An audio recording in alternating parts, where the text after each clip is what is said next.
Bonjour à tous. 700 000 licenciés à la Fédération française d'équitation, 3 millions de cavaliers plus ou moins réguliers et plus d'1 million de chevaux recensés à travers l'Hexagone, le marché de l'équipement du cavalier et du cheval est donc en pleine expansion. D'autant plus qu'il existe une myriade de produits pour une même gamme. Comment dégoter le produit qui correspondra à vos attentes? C'est ce que je vous propose dans J'ai testé pour vous. Chaque mois, nous testerons des produits et nous essaierons de comprendre leur utilité pour vous aider à faire votre choix.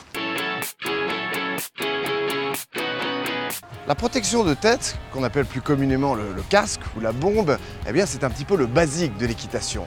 En tout cas, c'est le premier accessoire que vous devez acheter. C'est obligatoire pour les mineurs et c'est fortement recommandé pour les adultes. L'offre, vous le savez, est très importante et les prix varient énormément. Alors, comment choisir la bombe ou le casque qui vous convient vraiment? Avant de retrouver toutes ces informations sur equidia.fr, faisons un petit point avec Olympe Dumont. Elle est monitrice, elle est également ostéopathe humain et équin et elle concourt en complet.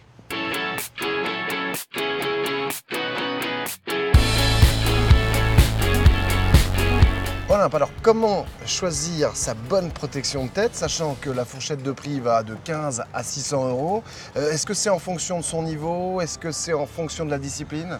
Dans un premier temps, on choisit le casque en fonction du niveau qu'on fait, de la discipline qu'on fait. Donc ça, c'est vraiment le casque pour les enfants, ouais. Qui, malgré tout, il ne faut jamais négliger les normes techniques. Donc dans chaque casque, la norme nationale, il faut vraiment que sur l'étiquette, il y ait marqué EN 1384. Donc ça, c'est 1384, voilà, ça c'est vraiment la norme technique, aussi bien pour les cours que pour les compétitions. C'est pas tant plus on monte en niveau, plus notre casque sera technique.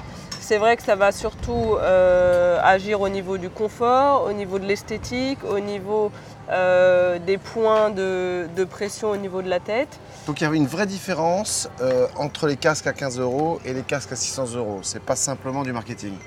Non, c'est pas simplement du marketing. Après, évidemment, le premier but d'un casque, et c'est d'ailleurs le premier produit qu'on achète, enfin qu'on est censé acheter quand on démarre l'équitation, c'est un casque dans lequel on se sent bien, qui nous protège bien tout le crâne et surtout qui est confortable.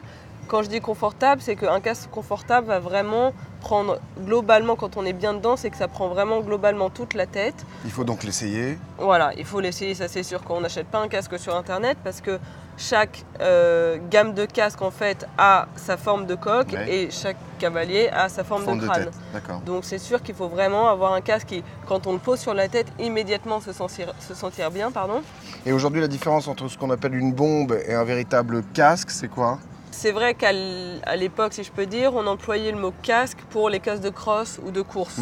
Casque de cross, donc sans visière, de façon à, quand on tombe sur un obstacle fixe, qu'il n'y ait pas de visière en fait qui bouge le casque. Voilà, qui nous pince au niveau aussi bien du nez que du frontal. Et qui repousse aussi la tête en arrière. Qui repousse la tête en arrière et donc pour éviter le coup du lapin.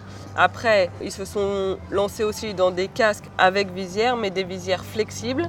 Tout comme ce casque-là, c'est-à-dire que si on tombe en cross, ce casque est autorisé en cross, si on tombe en cross, la visière se déclipse. D'accord. Voilà. Après, même si elle ne se déclipse pas, c'est une visière qui est très flexible, à base de caoutchouc, plastique, donc ça ne va pas créer d'attaque au niveau du frontal. Donc tout ça pour une question de sécurité, toujours, voilà. C'est la principale chose à vérifier sur un casque qu'on achète. Bon, donc protégez vos casques, ne les laissez pas traîner, c'est un objet qui est un objet vital pour vous, pour votre tête. Merci beaucoup Olympe. De rien. Toutes ces informations, bien évidemment, vous les retrouvez via internet, c'est sur le site equidia.fr.